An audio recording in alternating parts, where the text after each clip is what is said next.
मैथलाबी प्यार chapter 51 unexpected truth. Jain बाहर आई तो वहां सिर्फ जोई ही खड़ी थी। जैन को देख वह दौड़ते हुए उसकी तरफ आ गई। जैन अंकल ठीक है? जोई ने उसके सामने आकर सवाल किया।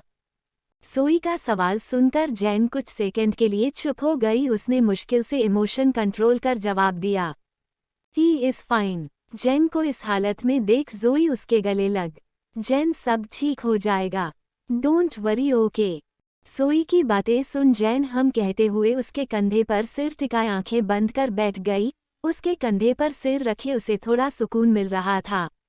जैन बंद आंखें किए हुए अपने ही ख्यालों में ही गुम थी कि अचानक से उसका फोन रिंग करने लगा। रिंगटोन की आवाज सुन जोई ने झट से कॉल डिस्कनेक्ट कर दी और उसे फोन वाइब्रेशन मोड पर डाल दिया ताकि जैन डिस्टर्ब ना हो, पर शायद कॉल अर्जेंट थी इसलिए उसके कॉल कट करते ही दोबारा से कॉल आ गई। वापस से फोन वाइब्रेट होते देख जैन ने अपनी आंखें खोल दी। जोई पिकअप द कॉल में, इट्स अर्जेंट। इट्स फाइन, तुम रेस्ट करो, मैं बाद में बात कर लूंगी।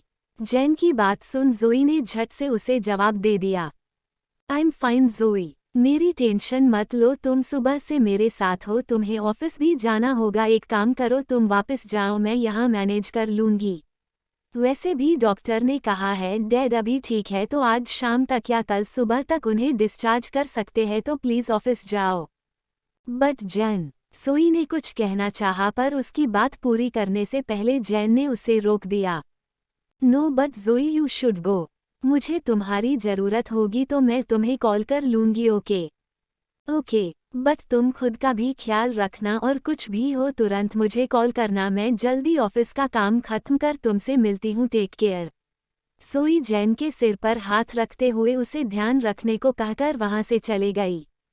जोई को जाते देख जैन वापस अपने डैड के रूम के पास आकर खड़ी हो गई। उसने अंदर झांक कर देखा तो वह सो रहे थे। उन्हें सोता देख जैन वापस बेंच पर आकर बैठ गई। जेसन अपनी कॉल खत्म कर वहां आया तो जैन अकेले बेंच पर बैठी हुई थी। जोई शायद जा चुकी थी। जैन को इस तरह अकेले बैठे देख जेसन धीरे से उसके पास बेंच पर आकर बैठ गया।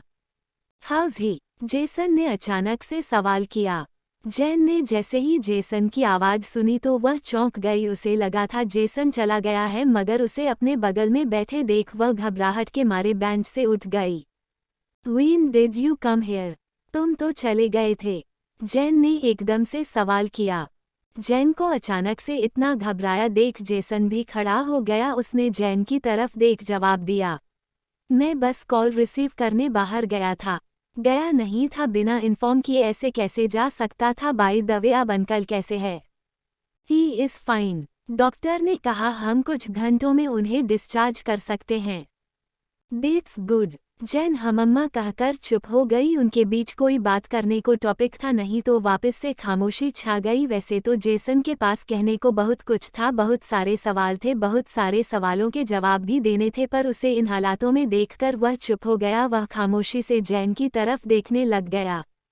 कितने सालों बाद वह उसे देख रहा था, इतने करीब से उसे देखकर उसे ऐसे लगा जैसे वह फिर से पीछे वक्त में चला गया हो। आज से 6 साल पहले उसके एक्सीडेंट से पहले सब कुछ ठीक था, पर उस एक एक्सीडेंट ने उन दोनों की दुनिया पूरी तरह बदल दी थी। अगर वह एक्सीडेंट नहीं हुआ होता तो शायद सब कुछ ठीक होता, मगर होनी को कौन बदल सकता था? जो हो गया था उसे बदलना उनके बस में नहीं था।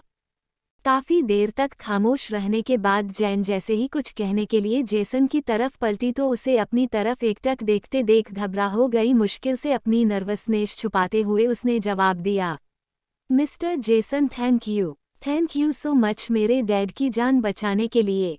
जैन के मुंह से मिस्टर जेसन सुनकर जेसन का चेहरा एकदम से फीका पड़ गया, मगर उसने अपने आप को संभालते हुए जवाब दिया, Jain don't call me that, मैं कोई मिस्टर जेसन नहीं हूँ, मैं तुम्हारा जैस हूँ, तुम्हारा जेसन। जेसन की बात पर जैन हैरानी से उसकी तरफ देखती रह गई। उसे समझ नहीं आ रहा था जेसन का मतलब क्या था। जैन को चुप देखकर जैक्सन ने उसके हाथों को अपने हाथों में ले लिया। Jain, I remember everything about us, हमारा प्यार, हमारी सारी यादें, सारी बातें जैन, मुझे सब याद आ गया है, जेसन ने अचानक से बम ब्लास्ट करते हुए कहा। उसकी बात सुन जैन और भी ज्यादा हैरान रह गई। उसे उसकी बात सुनकर यकीन ही नहीं हुआ कि उसने जो सुना ये सच था या नहीं। उसे लगा उसने कुछ गलत सुन लिया। जेन को ब्लैंकली घूरते देख जेसन ने कसकर उसके हाथों को पकड़कर रिपीट कर दिया। जेसन की बात सुन जेन की आंखों से आंसू निकल गए। वह शॉकड एंड स्पीचलेस दोनों थी। उसकी सिचुएशन ऐसी हो रखी थी कि जैसे वो कोई सपना देख रही हो। इतने सालों बाद ये सब उसके लिए एक सपने जैसा ही था। सालों पहले अगर उसने ये बात सुनी होती तो शायद वह खुशी के मारे फूले नहीं समाती, मगर आज एकदम हैरान थी। जेन की आंखों में आंसू देखकर जेसन ने उसके आंसू पोंछने के लिए हाथ उसके चेहरे की तरफ बढ़ा दिया, पर इससे पहले कि वह उसका चेहरा टच करता जेन एकदम से उठकर पीछे हो गई। उसके पास हिम्मत भी नहीं थी कि वह ठीक से खड़ी हो सके। वह लड़खड़ाते हुए दीवार के सहारे खड़ी हो गई। जेन को अपने से दूर जाते देख जेसन का चेहरा एकदम से उतर गया। Jane, listen to me please. Jane, I am sorry.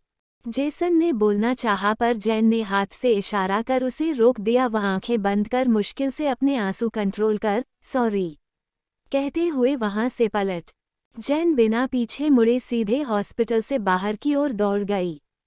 जेन को ऐसे जाते देख जेसन ने उसके पीछे जाना चाहा पर जा ही नहीं पाया। उसके कदम बढ़े ही नहीं। वह जेन को इस बात को एक्सेप्ट करने के लिए टाइम देने का सोचकर चुपचाप बेंच पर जाकर बैठ गया। I am sorry Jane, I know ये बात तुम्हारे लिए एक्सेप्ट कर पाना बहुत मुश्किल है। जो कुछ तुम्हारे साथ हुआ उसके बाद तुम्हारा सामना करने की हिम्मत मेरे पास खुद भी नहीं है। मैं तो जानता भी नहीं तुम इन 6 सालों में किन किन हालातों से गुजरी हो, तुम्हारे साथ क्या हुआ। बहुत से सवाल, बहुत सी चीजें हैं, पर मैं तो ये भी नहीं जानता कि किस तरह सारी बातें करूं। आई होप कि तुम मुझे माफ कर पाओ। मेरी वजह से जो कुछ भी हुआ उसके लिए मैं बहुत शर्मिंदा हूँ, पर मैं आज तक सच नहीं जानता था। अगर मैं जानता होता तो कभी ये सब नहीं होने देता। उम्मीद है तुम मेरी बात समझोगी। जेसन अपने दोनों हाथों से अपना चेहरा पकड़े गहरी सांस लेते हुए खुद से ही बड़बड़ा उठा। मार्टिन के मुंह से उस लड़की के बारे में सुनकर जैक्सन जैसे ही वेटिंग रूम में आया तो वहां सिंपल जीन्स और टी शर्ट पहने एक लड़की बैठी हुई थी। जैक्सन को देखते ही वह उठकर खड़ी हो गई। जैक्सन ने उस लड़की को गौर से देखा तो उसे अजीब सा लग रहा था। उसे देखकर बिल्कुल भी जाना पहचाना एहसास नहीं हो रहा था। Hello mister Walter, I am jasmine. Jackson को देख उसने इंट्रोड्यूस करते हुए जवाब दिया। उसकी बात सुन जैक्सन ने सिर नोड किया पर कुछ कहा नहीं। जैक्सन के बदले मार्टिन ने उसकी तरफ हाथ आगे कर दिया। Hello miss jasmine, I am Martin, I am mister Walter's secretary. Miss jasmine, आपने जो कुछ भी कहा है क्या आपके पास कोई सबूत है? Otherwise how do we believe you are telling the truth? Do you have any evidence? I know you don't believe me and I completely understand, but mister Walter, हालांकि मेरे पास ये सब प्रूव करने के लिए बहुत से सबूत नहीं है, पर कुछ ऐसा है जिस पर आप यकीन कर सकते हैं। उस लड़की ने अपने बैग से एक फोटो और एक पेपर निकालकर जैक्सन की तरफ बढ़ा दिया। जैक्सन ने उसके हाथ से वह फोटो लेकर देखा तो उसमें किसी बच्चे का फोटो था और उसके साथ डीएनए रिपोर्ट थी जिसमें साफ साफ लिखा हुआ था कि उस बच्चे का डीएनए उसके डीएनए से मैच कर रहा है और उस बच्चे की बर्थ डेट भी करेक्ट थी। उस रिपोर्ट के पढ़कर जैक्सन एकदम शॉक रह गया। जैक्सन को एकदम शांत देखकर उस लड़की ने दोबारा बोलना शुरू किया। मिस्टर वॉल्टर, ये आपका और मेरा बेटा है। ये 5 ईयर एंड 7 मंथ का है। आप उस दिन को कैलकुलेट कर सकते हैं। अगर फिर भी आपको यकीन नहीं है तो आप डीएनए टेस्ट करा सकते हैं। उस लड़की बात सुनकर जैक्सन के पास सवाल करने के लिए कुछ नहीं था। जिस लड़की का सालों से वह इंतजार कर रहा था, आज उसे अपनी आंखों के सामने देखकर उसे खुशी होने के बजाय अजीब लग रहा था। उसे समझ नहीं आ रहा था कि वह उस लड़की को अपने सामने देख खुश होने के बजाय अजीब क्यों महसूस कर रहा है। कहाँ तो इतने सालों बाद मिलने की उम्मीद भी छोड़ दी थी, पर आज अचानक से उसे पता चल रहा था कि उसका एक बेटा भी है। बच्चे की उस फोटो को देख जैक्सन के मन में बहुत से जज्बात उमड़ रहे थे, पर वह एकदम स्पीचलेस था। उसने कभी सोचा ही नहीं था कि एक दिन सच इस तरह से सामने आएगा। उसके लिए इसे एक्सेप्ट कर पाना मुश्किल था। जैक्सन बिना कुछ कहे कमरे से बाहर निकल गया। जैक्सन को बाहर जाते देख मार्टिन उसके पीछे पीछे बाहर आ गया। चीफ, दिस लेडी, मार्टिन ने उसके बारे में पूछना चाहा पर जैक्सन ने पहले ही मार्टिन की तरफ वह डीएनए रिपोर्ट बढ़ा दी।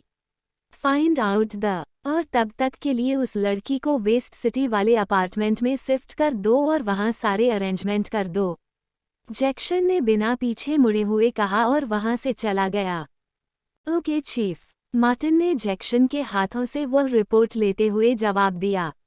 वह जैक्सन से उसके बारे में पूछना चाहता था पर जैक्सन उसे मौका दिए बिना वहां से चला गया। उसे जाते देख जैक्सन वापस उस लड़की के पास चला गया और साथ लेकर वहां से जैक्सन के बताए अनुसार उसे और उसके बेटे को जैक्सन के अपार्टमेंट में लेकर चला गया।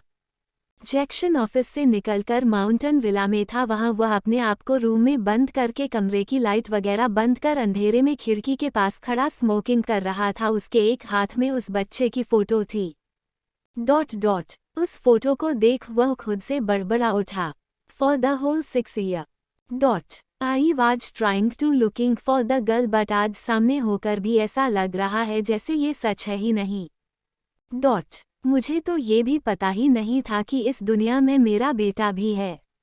I don't know anything about him.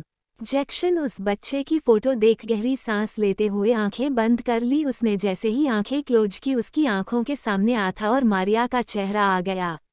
उन दोनों की सवाल करती आंखें, उनका मुस्कुराता हुआ चेहरा देखकर जैक्सन के लिए सांस लेना मुश्किल हो गया। उसकी सांसें इतनी भारी हो गई कि उसने झटके से आंखें खोल दी। Chapter 52 truth behind the girl. Jackson कमरे से बाहर निकलकर मार्टिन को कॉल लगा दी। Martin, what you found out? Chief, this girl is mysterious. मुझे इसके बारे में कुछ पता नहीं चला। ये कहाँ से आई है, क्या करती है, कुछ भी नहीं, पर इतना पता चला कि यह लड़की कुछ दिन पहले ही मिस्टर डैनियल से मिली थी। डैनियल? जैक्सन ने शौकाद हो गया। डैनियल का इस लड़की से मिलना हो ना हो, दाल में कुछ काला था। And what about the child?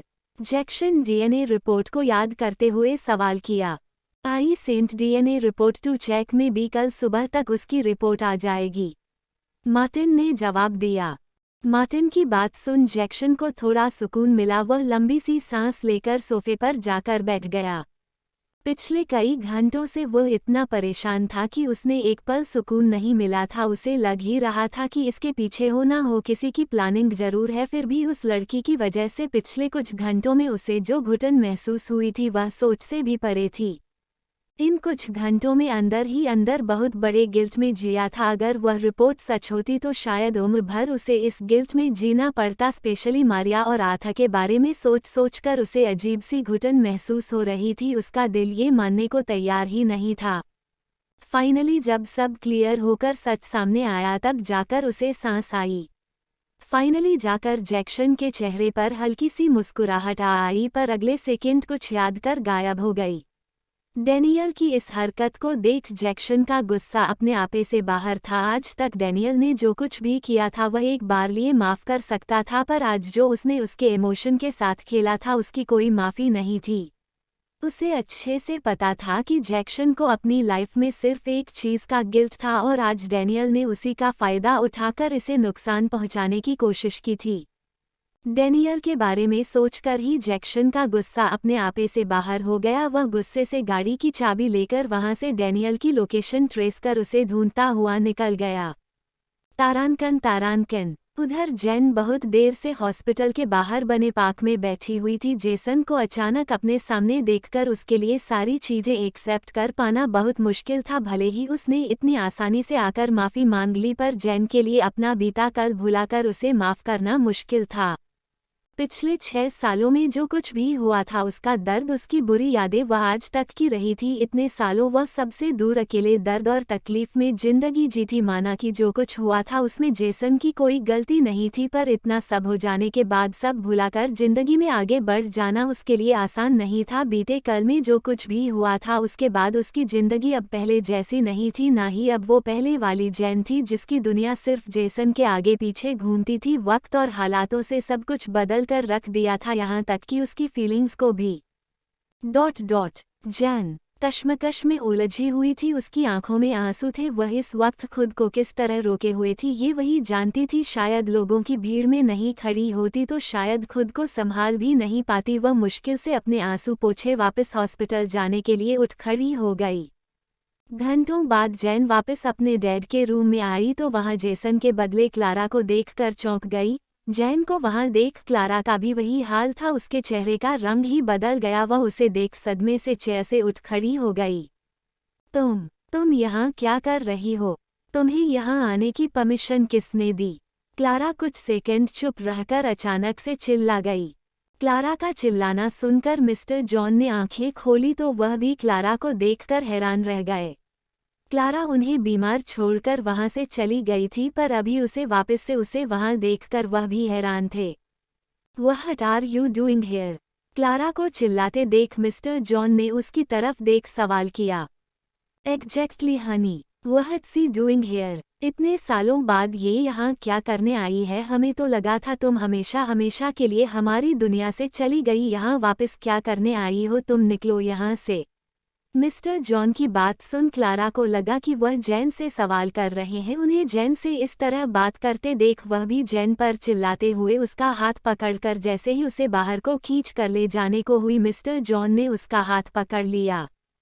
Clara, I am not talking about my daughter, I am talking about you. तुम यहाँ अब क्या करने आई हो? मिस्टर जॉन ने एकदम गुस्से से सवाल किया। क्लारा जैसे मतलबी औरत का चेहरा देखने के बाद उन्हें एक पल के लिए भी उसकी शक्ल देखना गवारा नहीं था। जब उन्हें उसकी ज़रूरत थी वो वहां से गायब थी, और अब जब डिस्चार्ज होने की बारी आई तो दिखाने के लिए पहुंच गई कि उसे परवाह है।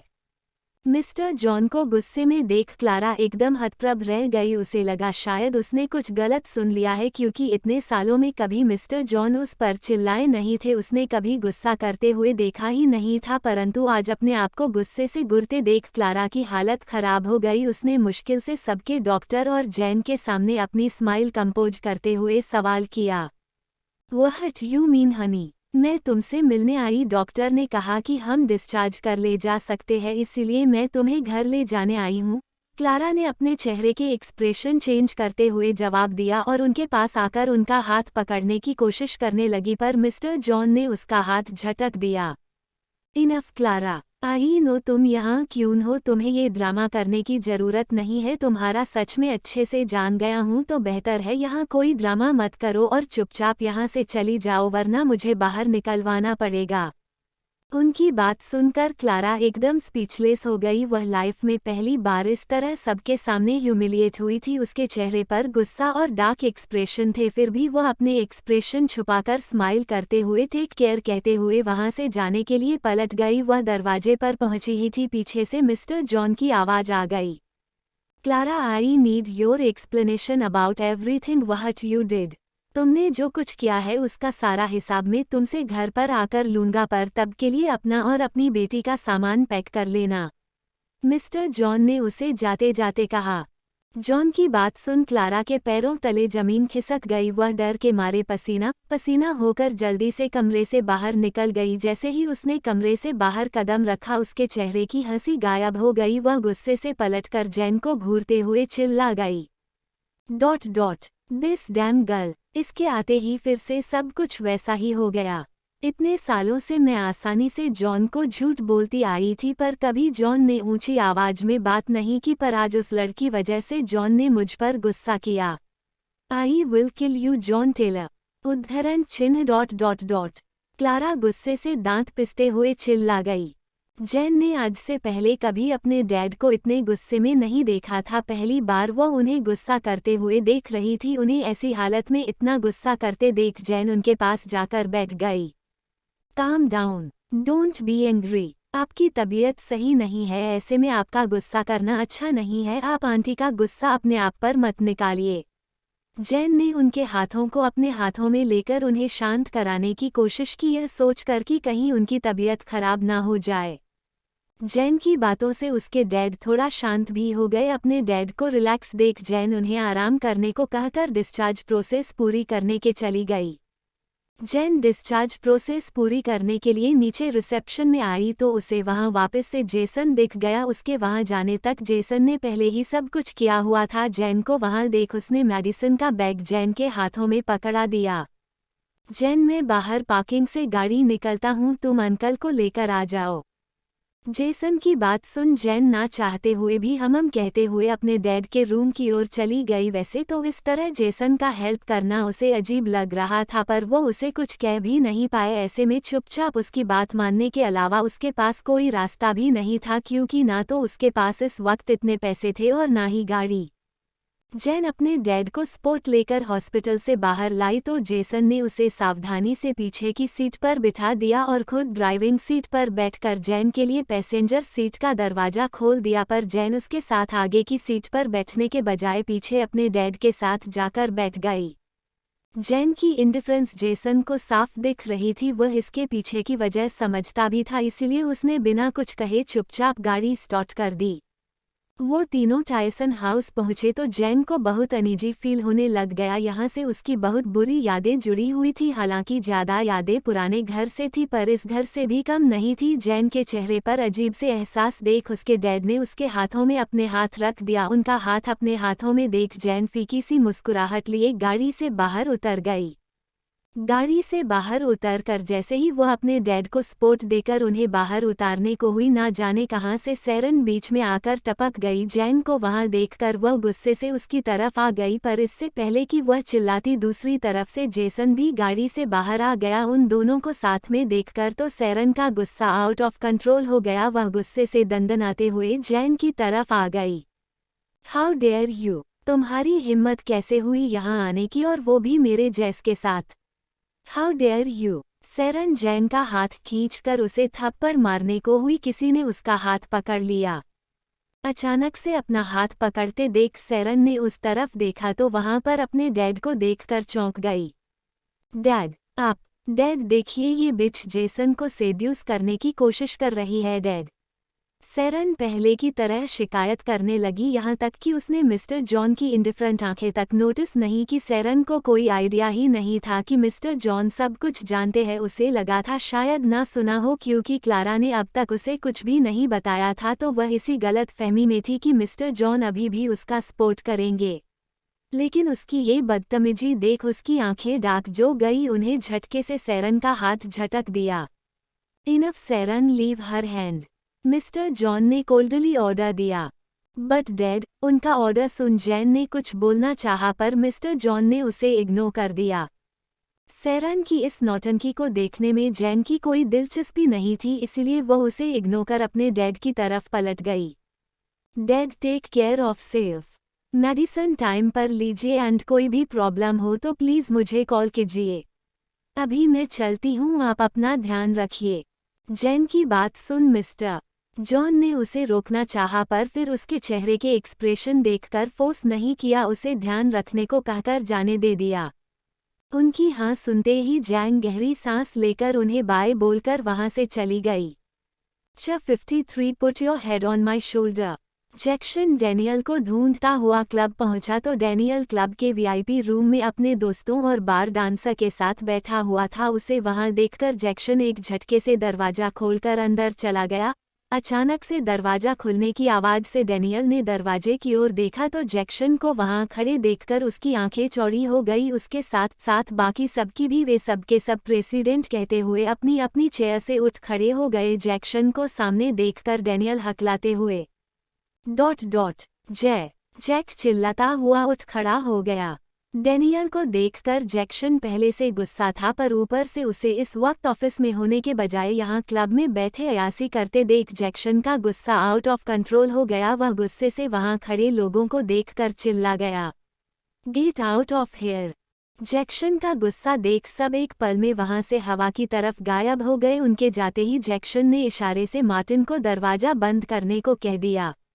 डैनियल पहले से डरा हुआ था, ऊपर से मार्टिन को दरवाजा बंद करते ही डैनियल की हालत और भी ज़्यादा खराब हो गई। वह जैक्सन को देख गिड़गिड़ाते हुए एक्सप्लेन करने लग गया, जैक, मैं बस यहाँ किसी मीटिंग के लिए आया था और कुछ नहीं, जैसा तुम समझ रहे हो वैसा कुछ नहीं है, ट्रस्ट मी। डैनियल की बातों ने जैक्सन के गुस्से में आग में घी डालने का काम कर दिया। उसकी उस बकवास को देख जैक्सन ने गुस्से से उसका कॉलर पकड़कर उसे हवा में उठा दिया। हाउ डेयर यू, तुमसे मैंने कहा ना डैन कि मेरे मामलों से दूर रहो, फिर भी तुमने मेरे साथ गेम खेलने की कोशिश की। तुम्हें लगता है तुम मेरे साथ ये प्लानिंग करोगे और मुझे पता भी नहीं चलेगा? हाँ, डैनियल ने जैसे ही जैक्सन की बात सुनी उसके चेहरे की हवाएं उड़ गई। उसे बिल्कुल अंदाजा नहीं था कि वह इतनी जल्दी पकड़ा जाएगा। उसने तो कितनी प्लानिंग के बाद ये प्लान बनाया हुआ था, यहाँ तक कि सारी डिटेल्स कलेक्ट करने के लिए, और उस प्लान को एग्जीक्यूट करने में उसे कितनी मेहनत करनी पड़ी थी। पर जैक्सन के आगे अपने प्लान को फेल होते देख उसे गुस्सा भी आ रहा था, पर उससे ज़्यादा वह घबराया हुआ था कि सच जानने के बाद जैक्सन उसके साथ क्या करेगा।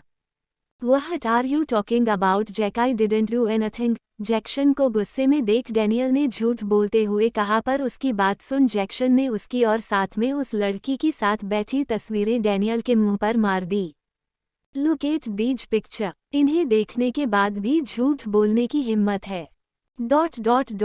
डैनियल, मैंने हमेशा तुम्हारी गलतियों को नज़रअंदाज करने की कोशिश की, यहाँ तक कि तुमने 6 साल पहले मुझे ड्रग करके इतना बड़ा गेम प्लान किया, फिर भी मैंने हर बार नज़रअंदाज कर दिया, ये सोचकर कि शायद अब सुधर जाओगे, पर नहीं। हर बार तुम उससे बड़ी गलती करते हो, पर बस अब और नहीं। इस बार जो तुमने किया है उसकी सज़ा तुम्हें मिलकर रहेगी। बस इंतजार करो डैनियल। जैक्सन गुस्से से डैनियल का चेहरा पेश करते हुए उसे वार्निंग देकर वहां से चला गया। जैन अपने डैड को छोड़कर घर आई तो वह मेंटली बहुत बुरी तरह थकी हुई थी। पहले कल का इंसिडेंट और अब आज एक के बाद एक ट्रेजेडी होते देख वह बुरी तरह एग्जॉस्टेड हो रखी थी। एक तो अपने डैड की टेंशन हो रही थी और ऊपर से जेसन ने भी उसके ऊपर एक नया धमाका कर दिया। उसे समझ नहीं आ रहा था कि वह ये सब एक साथ एक्सेप्ट करे तो करे कैसे। जैन अपने आप में बुरी तरह उलझी हुई थी। ये सारी टेंशन में उलझकर वह थकी हुई सी सोफे पर जाकर बैठ गई और आंखें बंद कर गहरी सांसें लेने लगी। जैन ने सुकून से एक पल सांस ली भी नहीं कि किसी ने दरवाजे पर नॉक कर दिया। इस वक्त अपने घर का दरवाजा नॉक होते देख जैन को लगा शायद आता होगा। उसने मुश्किल से उठकर दरवाजा खोला तो सामने आथा के बजाय जैक्सन को खड़े देखकर चौंक गई। Mister Walter. जैक्सन को सामने देखकर जैन हैरान रह गई। जैन की पूरी बात होने से पहले ही जैक्सन ने बिना कुछ कहे उसे जोर से अपनी तरफ खींचकर गले लगा लिया। जैक्सन को अचानक से इस तरह गले लगाते देख जैन एकदम ब्लैंक हो गई। एक सेकंड के लिए तो उसका माइंड एकदम ब्लैंक हो गया। कुछ सेकंड बाद जब होश में आया तो वह उसे खुद से दूर पुश करने को हुई, मगर उसे अपने कंधे पर सिर रखे भारी भारी सांसें लेते देख उसके हाथ हवा में ही रुक गए। वह बिना कुछ किए चुपचाप खड़ी हो गई। Maria, let me put my head on your shoulder. बस कुछ देर प्लीज, जैक्सन ने धीमी सी आवाज में कहते हुए उसके कंधे पर अपना सिर टिका दिया। जैक्सन को इस तरह अजीब बिहेव करते जैन ने पहले कभी नहीं देखा था। आज पहली बार उसके चेहरे पर सिकन देखकर जैन को अजीब लग रहा था। उसे पूछने का मन हुआ पर फिर हिम्मत नहीं हुई, वह चुपचाप खड़ी हो गई। कुछ देर बाद जैक्सन खुद ही उससे दूर होकर अंदर सोफे पर आकर बैठ गया। जैक्सन को अंदर जाते देख जैन भी उसके पीछे पीछे सोफे पर जाकर बैठ गई। दोनों आमने सामने बैठे हुए थे और दोनों के जहन में बहुत सारी बातें थी, मगर दोनों खामोश थे। उनके बीच की ये खामोशी बिना कुछ कहे भी एक दूसरे को सुकून दे रही थी। कुछ देर तक दोनों एक दूसरे को देख खामोश रहे, पर कुछ देर बाद उनकी बीच की ये लंबी सी खामोशी को तोड़ते हुए जैन ने पानी का गिलास भरकर जैक्सन की तरफ बढ़ा दिया। Mister Walter, are you all right? Jane ने उसकी तरफ पानी का गिलास बढ़ाते हुए धीरे से सवाल किया। जैन के हाथ से पानी का गिलास लेकर जैक्सन ने एक सांस में सारा पानी पी लिया और पानी का गिलास टेबल पर रखकर वह जैन की तरफ पलट गया और जैन के हाथों को अपने हाथों में लेते हुए उसकी आंखों में देखने लगा। Maria, I can't wait any more. Let's get marry please. I know you want to take some time but I can't wait any more. Jackson ने अचानक से धमाका कर दिया। जैक्सन का प्रपोजल सुन जैन की धड़कनें एकदम से तेज हो गई। कहाँ तो वो उसके पहले प्रपोजल से बाहर नहीं निकली थी, अब अचानक से जैक्सन को शादी के लिए प्रपोज करते देख वो पूरी तरह हैरान रह गई। जैन ने जैक्सन की तरफ देखा तो वो एकदम सीरियस था। उसके चेहरे पर सीरियसनेस के साथ एक अजीब सी सिकन थी। उसे ऐसे देखकर जैन के मुंह से एक भी शब्द नहीं निकला। अपने प्रपोजल के बदले जैन को खामोश देखकर जैक्सन ने वापस से जैन का हाथ अपने हाथों में ले लिया और घुटनों के बल उसके सामने जाकर बैठ गया। उद्धरण चिन्ह। मारिया, आई नो ये तुम्हारे लिए बहुत इम्पोर्टेंट फैसला है। मेरे लिए भी, बट ट्रस्ट मी, मैं कभी तुम्हें निराश नहीं करूँगा। मैं तुम्हारा और अर्थ का ख्याल रखूँगा। तुम्हें लग रहा होगा मैं जल्दीबाजी में फैसला कर रहा हूँ, मगर ऐसा नहीं है। मैं तुम्हें और आथा को लेकर सीरियस हूँ। मैं तुमसे सचमुच शादी करना चाहता हूँ और मैं और ज़्यादा इंतजार नहीं कर सकता। मारिया, मैं ये भी जानता हूँ कि तुम्हारा एक पास्ट है और मेरा भी है, पर क्या हम दोनों अपना गुजरा हुआ कल भुलाकर अपनी नई जिंदगी शुरू नहीं कर सकते? प्लीज़ मुझसे शादी के लिए मान जाओ Maria, give me a chance please. Jackson ने एकदम सीरियस होकर कहा। जैक्सन के उस सिंसियर प्रपोजल से जैन एकदम शॉक में थी। वह कुछ बोलने की हालत में थी ही नहीं। जैन की धड़कनें 100 की स्पीड पर थी। उसे जैक्सन की बातों से ज़्यादा अपनी धड़कनों की आवाज़ सुनाई दे रही थी। इससे पहले कि जैन उसको कुछ कहती, अचानक से आथा मॉम कहता हुआ अंदर आ गया। लिटिल आथा ने जैसे ही अंदर कदम रखा तो अपनी मॉम के साथ साथ जैक्सन को वहां देखकर वह थोड़ा हैरान रह गया, पर अगले ही सेकंड पर अंकल जैक कहते हुए भागकर जैक्सन के गले लगा गया। Uncle Jack, are you here for me? आथा ने क्यूटली जैक्सन के गले में हाथ डालते हुए कहा। आथा की बात सुन जैक्सन ने मुस्कुराते हुए यस कहकर उसके गालों पर किस कर दिया। लिटिल आथा और जैक्सन को बिजी देख जैन मौके का फायदा उठाकर वहां से उठकर किचन में चले गई। वो तो अच्छा था कि वह आथा के देखने से पहले से उठकर भाग आई। अगर आथा ने उसे इस हालत में देख लिया होता तो वह 1000 सवाल करता। जैन मुश्किल से अपनी हॉट बीट को शांत कर थोड़ा रिलैक्स हो गई और अपना सारा ध्यान खाना बनाने में लग गई।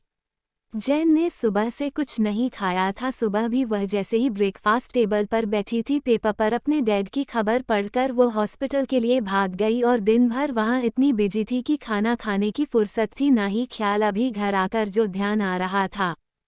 जैन ने खाना बनाते बनाते किचन से बाहर की ओर देखा तो लिटिल आथा कपड़े चेंज कर जैक्सन की गोद में बैठा खेल रहा था। वो दोनों के बीच बॉन्डिंग देखकर जैन जैक्सन की कई बातों में खो गई। एक तरह से जैक्सन ने जो कहा वह सही भी था।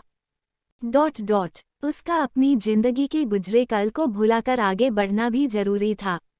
इतने साल उसने जिंदगी जी तो थी, पर उनमें खुशियां नहीं थी और आज खुशियां खुद चलकर उसके दरवाजे पर चलकर आ रही थी, मगर उसे खुद झिझक रही थी। उसे अपने लिए ना सही मगर आथा के लिए जैक्सन की जरूरत थी। उन दोनों के बीच की बॉन्डिंग देखकर उसे यकीन था कि वह उसका हमेशा ख्याल रखेगा, वह उसके लिए एक अच्छा फादर होगा। पर इतनी सारी हादसों के बाद उसे इन खुशियों पर यकीन करने में घबराहट हो रही थी।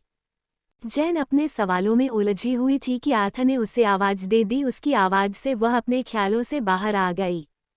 54 स्वीट मोमेंट्स। जैक्सन जैन और आथा के साथ डिनर टेबल पर बैठा हुआ था। तीनों साथ में बैठे डिनर कर रहे थे। सरप्राइजिंग बात तो ये थी कि वह डिनर खुद the billionaire and most richest man Jackson Walter ने खुद अपने हाथों से बनाया था। असल में हुआ कुछ यूं था कि कुछ घंटों पहले वह आथा से बातें करने के बाद जैसे ही जाने वाला था, पता नहीं कैसे किचन में जैन का पैर मुड़ गया। उसका चिल्लाना सुनकर आथा और वो दोनों किचन में पहुंचे तो वह स्टूल से नीचे जमीन पर गिरी हुई थी। उसे इस हालत में देख जैक्सन ने डॉक्टर को बुलाकर उसकी पट्टी करवा दी, पर जैन चलने फिरने की हालत में नहीं थी। उसे यहाँ वहाँ जाने में बहुत तकलीफ हो रही थी और आथा अभी बहुत छोटा था तो वह ये सब संभाल नहीं सकता था। इसीलिए जैन को ऐसे हाल में देखकर जैक्सन को रुकना पड़ा। डिनर टेबल पर बैठे आथा और जैक्सन दोनों आपस में बातें किए जा रहे थे, जबकि जैन अपने ही ख्यालों में कहीं खोई हुई थी। उसके दिमाग में शाम से हुई बातें चल रही थी। जैक्सन को इस रूप में वह पहली बार देख रही थी। हमेशा कोल्ड रहने वाला जैक्सन एक अलग ही अवतार में था। आथा के सामने उसके चेहरे पर हंसी थी, यहाँ तक कि वो मुस्कुरा रहा था। और तो और जैन को इस बात का भी यकीन नहीं हो रहा था कि जैक्सन ने खुद सबके लिए डिनर बनाया था।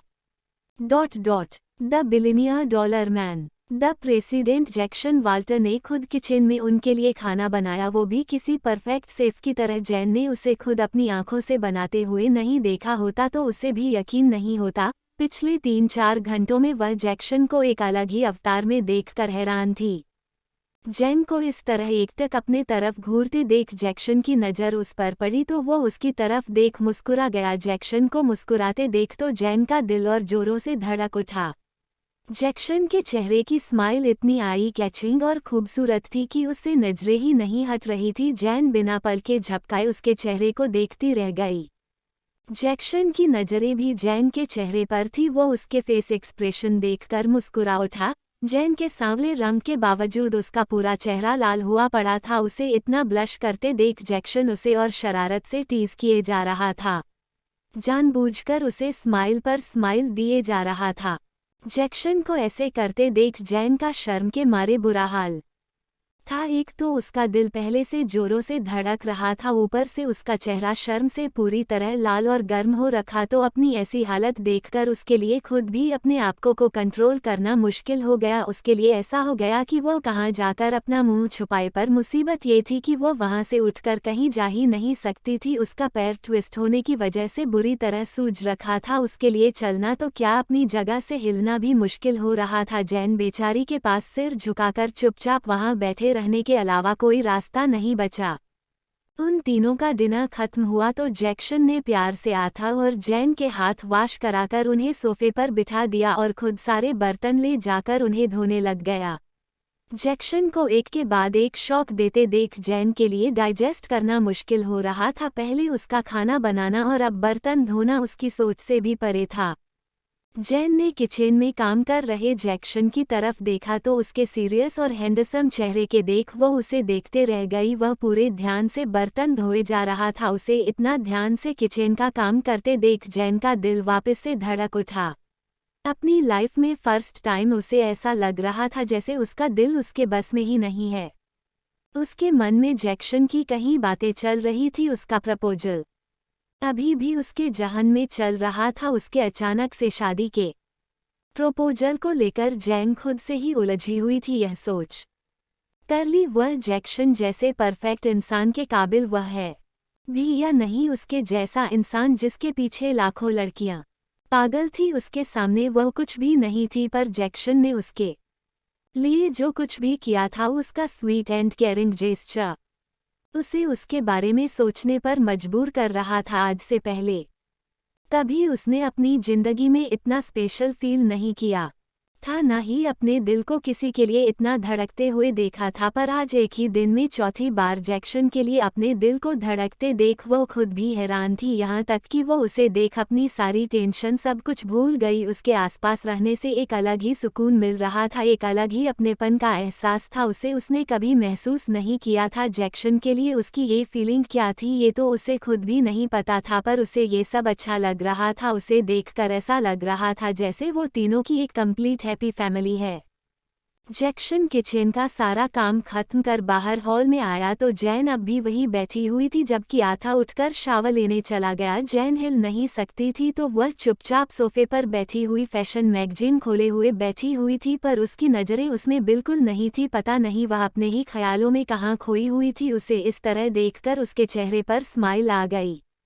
Dam, this women is so cute. Jackson अपने मन में बड़बड़ाता हुआ जैन के करीब आकर खड़ा हो गया। जैक्सन ने जैन को गोद उठाने के लिए जैसे ही उसके करीब आया तो जैक्सन को अपने इतने पास देखकर जैन एकदम से चौंक गई। Mister Walter, what are you doing? Jane जोर से चिल्ला गई। I am picking you up और व्हाट? क्या तुम्हें यहीं सोना है रात भर? By the way, what you think what I am doing here? Are you thinking something else?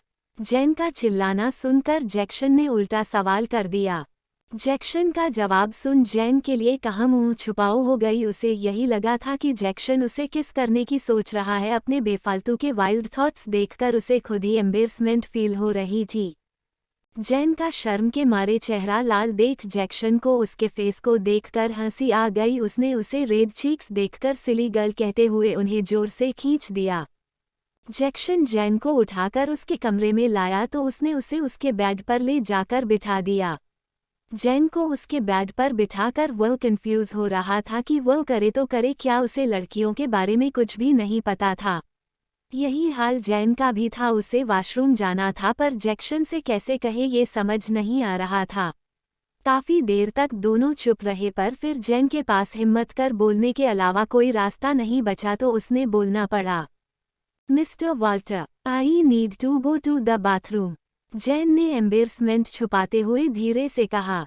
उसकी बात सुन जैक्शन कहते हुए उसकी तरफ आ गया और उसे बेड पर उठाकर बाथरूम लेकर चला गया। वह उसे बाथरूम में छोड़कर जल्दी से बाहर आ गया। जैक्शन बेचारे को खुद भी बहुत अजीब लग रहा था। वह जैन से भी ज्यादा अजीब महसूस कर रहा था, बट उसके चेहरे पर उसके रिएक्शन दिख नहीं रहे थे। वह बाहर खड़ा जैन के आवाज देने का इंतजार कर रहा था कि अंदर से जैन की आवाज आ गई। मिस्टर वॉल्टर, आप जाइए, I manage. Are you sure? Yes mister Walter, Jane ने जवाब दिया। जैन का जवाब सुन जैक्शन ओके कहते हुए आथा को देखने उसके कमरे में आ गया। वह आथा के रूम में आया तो तब तक आथा खुद जी शावर लेकर अपना नाइट ड्रेस पहने हुए था। उसे सारा काम खुद करते देख जैक्शन ने प्यार से उसका सिर सहला दिया। इतनी छोटी सी उम्र में लिटिल आथा को इतना मैच्योर देखकर उसे कभी कभी बहुत हैरानी होती है। Hey little champ, do you need my help? आथा को अपने बाल ड्राई करते देख जैक्शन ने कहा। जैक्शन की बात पर आथा ने ना मैं अपना सिर हिला दिया। Thank you uncle Jack, but I am a grown up man and a man does his own things, डॉट इजंट इट? आथा ने क्यूटली रिस्पॉन्स दिया जैसे वह कोई 5 साल का बच्चा नहीं एडल्ट हो। जैक्शन ने जैसे ही यह सुना उसके चेहरे पर स्माइल आ गई। उस लिटिल बनी को इतना क्यूटली रिस्पॉन्स करते देख जैक्शन ने उसे गोद में उठा लिया और उसे चेयर पर बिठाकर उसके हाथ से हेयर ड्रायर लेकर खुद उसके बाल सुखाने लग गया। To be continue. Dear readers, मुझे समझ नहीं आ रहा मैं कैसे रिस्पॉन्स करूं। आप सब अपना अलग ही चल रहा है। मुझे समझ नहीं आ रहा है स्टोरी अपने तरीके से लिखूं या आपके। जैन का सच रिवील करके आप स्टोरी की हैप्पी एंडिंग करना चाहते हैं, मैं समझती हूँ, पर मैंने अभी ये सस्पेंस रिवील कर दिया तो स्टोरी में बचा ही क्या है फिर लिखने को। अगर आप चाहते हैं तो मैं 1-2 पार्ट में उसका सच रिवील करके एंड कर दूं तो यही सही, और अगर नहीं तो प्लीज़ पेशेंस रखिए। मैं कोई स्टोरी को खींच नहीं रही क्योंकि स्टोरी के पार्ट छोटे होते हैं तो इसलिए वह पार्ट में बढ़ते जा रही है और ये बड़ी लग रही है, पर ऐसा है नहीं। खैर, जैसे आप चाहते हैं वैसा बताया दीजिए, मुझे कोई समस्या नहीं है वैसा करने में। बाकी का थैंक यू स्टोरी पढ़ने के लिए और अपना टाइम देने के लिए। Chapter 55 he found out a secret. जैक्शन आथा को सुलाकर जैन को देखने के लिए जैसे ही उसके कमरे में आया, जैन को स्लीवलेस और घुटनों तक के नाइट गाउन में देखकर हैरान रह गया। जैन दरवाजे की तरफ पीटकर ड्रेसिंग टेबल पर बैठी हुई थी। जैन को इस तरह देखकर जैक्शन बेचारे का मुंह खुला का खुला रह गया। जैन उस नाइट गाउन में एकदम अलग ही लग रही थी। उसकी परफेक्ट एंड ब्यूटीफुल फिगर पर वह गाउन काफी सेक्सी लग रहा था। उसे इस अवतार में देख जैक्शन शॉक रह गया। उसने आज से पहले जैन को कभी इस तरह से नहीं देखा था। जैन को हमेशा उसने ढीले लूज कपड़ों में देखा था। उसके उन ढीले डाले कपड़ों के पीछे जैन का खूबसूरत फिगर हमेशा छुप जाता। अपने बालों को ड्राई करते करते जैन की नज़र मिरर में पड़ी तो मिरर में जैक्शन का रिफ्लेक्शन देखकर चौंक गई। उसने अपने चेहरे का मेकअप भी धुला हुआ था। जैक्शन के देख लेने के डर से उसने जल्दी से बगल में रखी बेड सीट अपने ऊपर लपेट ली और दरवाजे की तरफ मुड़कर चिल्ला गई, मिस्टर वॉल्टर, आप यहाँ क्या कर रहे हैं? आप बिना नॉक किए मेरे कमरे में कैसे आ गई? आपको नॉक करना चाहिए था मेरे रूम में आने से पहले। जैन एक साथ बहुत से सवाल करते हुए चिल्ला गई। जैन का चिल्लाना और उसे अवकवर्ड फील करते देख जैक्शन बेचारा सॉरी कहते हुए जल्दी से दरवाजे से पलट गया। उसे कमरे से बाहर जाते देख जैन ने लंगड़ाते हुए झट से दरवाजा बंद कर अपना हुलिया सही कर लिया। वह जल्दी से अपने चेहरे पर वह भद्दा सा मेकअप कर गाउन के बाहर आउटर पहनकर दरवाजा खोल दिया। Mister Walter, I am sorry, आप अचानक से कमरे में आ गए तो इसीलिए समझ नहीं आया, बट मेरा मतलब वो नहीं था। जैक्शन को दरवाजे पर खड़े देखकर जैन ने जवाब दिया। जैन का जवाब सुन जैक्शन पलटा तो जैन पूरे कपड़ों में थी और चेहरे पर भी कुछ अजीब सा हो रखा था। जैक्शन ने गौर से देखा तो उसे बड़ा अजीब सा लगा क्योंकि जैन के चेहरे पर अलग रंग था जबकि माथे पर कहीं कहीं वाइट हो रखा था। जल्दीबाजी के चक्कर से जैन बेचारी पूरी तरह से मेकअप करके नहीं आई थी। उसने जल्दीबाजी में मेकअप कर खुद को शीशे में देखा भी नहीं कि वह अच्छे से हुआ भी था या नहीं। जैक्शन को गौर करते हुए देखा तो जाकर रियलाइज हुआ कि कुछ तो गड़बड़ है। उसने जल्दी से अपना चेहरा दूसरी तरफ कर दिया। मिस्टर वाल्टर आपको कुछ काम था? जेन ने दूसरी तरफ फेस कर सिचुएशन संभालते हुए सवाल किया। नहीं, मैं बस देखने आया था कि कोई ज़रूरत है या नहीं, मेरा कोई गलत इंटेंशन नहीं था। I am so sorry. जेन के सवाल पर उसने सीरियस होते हुए जवाब दिया। जैक्सन को माफ़ी मांगते देख जेन जल्दी से अपना माथा कवर कर उसकी तरफ पलट गई। इट्स ओके मिस्टर वाल्टर, इसमें आपकी भी कोई गलती नहीं है, मैंने दरवाज़ा बंद नहीं किया था and thank you for helping me. It's all right, okay then मैं चलता हूँ। तुम अपना ध्यान रखना और किसी भी चीज़ की ज़रूरत हो तो मुझे कॉल कर देना। एंड डोंट वरी अबाउट आथा, मैं उसे स्कूल छोड़ एंड ड्रॉप कर दूंगा एंड जैसा डॉक्टर ने कहा है वैसा करना, complete bed rest. Okay. Jain की बात पर जैक्सन ने हल्के से स्माइल करते हुए जैन उसका हाथ पकड़कर उसे बेड पर बिठा दिया और उसके बालों को सहलाते हुए उसे आराम करने को कहकर जाने के लिए मुड़ गया। It's all right, okay then मैं चलता हूँ। तुम अपना ध्यान रखना और किसी भी चीज़ की ज़रूरत हो तो मुझे कॉल कर देना। एंड डोंट वरी अबाउट आथा, मैं उसे स्कूल छोड़ एंड ड्रॉप कर दूंगा एंड जैसा डॉक्टर ने कहा है वैसा करना, complete bed rest. Okay. Jain की बात पर जैक्सन ने हल्के से स्माइल करते हुए जैन उसका हाथ पकड़कर उसे बेड पर बिठा दिया और उसके बालों को सहलाते हुए उसे आराम करने को कहकर जाने के लिए मुड़ गया। जैक्सन का ये स्वीट पोलाइट जेस्चर देख जैन 4 डेज में थी। उसने मुश्किल से अपने चेहरे की शाइनेस को कंट्रोल कर अपने आप को कंपोज करते हुए जैक्सन को रोक दिया। मिस्टर वाल्टर, बहुत देर हो गई है, इतनी रात को जाना सही नहीं रहेगा। अगर आप चाहे तो यहाँ स्टे कर सकते हैं, आथा के रूम में एक्स्ट्रा बेड है, अगर आप कंफर्टेबल है तो आप वहाँ सो सकते हैं। जैक्सन ने जैन की बात सुनी तो थोड़ा चौंक गया। उसने मना करना चाहा पर फिर घड़ी की तरफ देखा तो आधी रात होने को थी। इतनी रात गए माउंटेन हाउस जाना, वो भी सिटी से बिल्कुल अपोजिट, वहाँ जाने में ही 1-1.5 घंटा लगने वाला था। जैक्सन ने ओवरऑल सिचुएशन देखकर मना करते करते रुक गया और ओके कहते हुए वहां से आथा के कमरे के लिए चला गया। जैक्सन जैन को गुड नाइट बोलकर वापस आथा के कमरे में आया तो लिटिल आथा बड़े प्यार से सो रहा था। उसे सोते देख जैक्सन के चेहरे पर बड़ी सी स्माइल आ गई। उसे इतनी मासूमियत से सोए देखकर जैक्सन के अंदर एक अलग से इमोशन चल रहे थे। ... आथा से मिलने से पहले उसे कभी बच्चों से इतना लगाव नहीं था, पर उससे मिलने के बाद उसे आथा से एक अलग सा जुड़ाव महसूस होता। उसे औरों की तरह आथा का उसको छूना, उसके करीब रहना अजीब नहीं लगता, बल्कि उसे देखकर उसके साथ टाइम स्पेंड करने का मन करता। उसके अंदर आथा और जैन को लेकर ऐसी फीलिंग क्यों थी उसे खुद भी समझ नहीं आता। यहाँ तक कि जैन जैसी अनअट्रैक्टिव लड़की के प्रति अपना ये खिंचाव देखकर उसे कभी कभी खुद से हैरानी होती। जैक्सन आथा को देख स्माइल करते हुए उसके साथ वाले बेड पर जाकर लेट गया। ...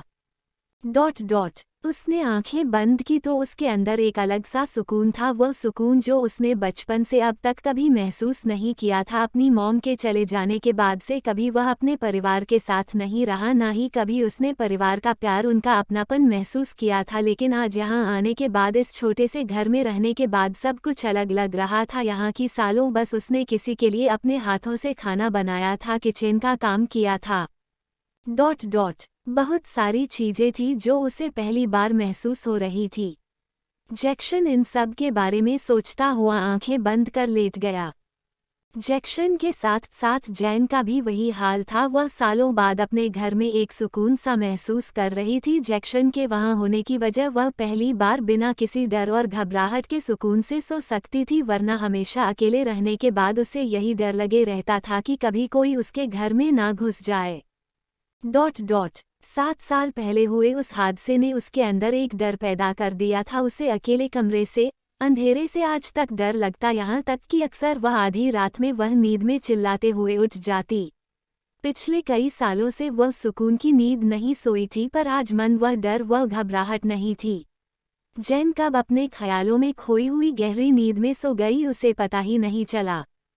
तारानकन जेसन के घर में एक अलग ही सिचुएशन हो रखी थी। जेसन जब से हॉस्पिटल से आया तो वह खोया खोया सा था। जैन को देखने के बाद से उसके अंदर बहुत सी बातों को लेकर तूफान सा मचा हुआ था। वह जैसे ही अंकल जॉन को उनके घर ड्रॉप कर अपने घर आया तो उसके घर में एक अलग ही डिस्कशन चल रहा था। उसके मॉम डैड उसे बिना बताए उसकी सैरन से शादी की तैयारियों में लगे हुए थे, जबकि जिसकी शादी होनी थी उसे कोई खबर तक नहीं थी।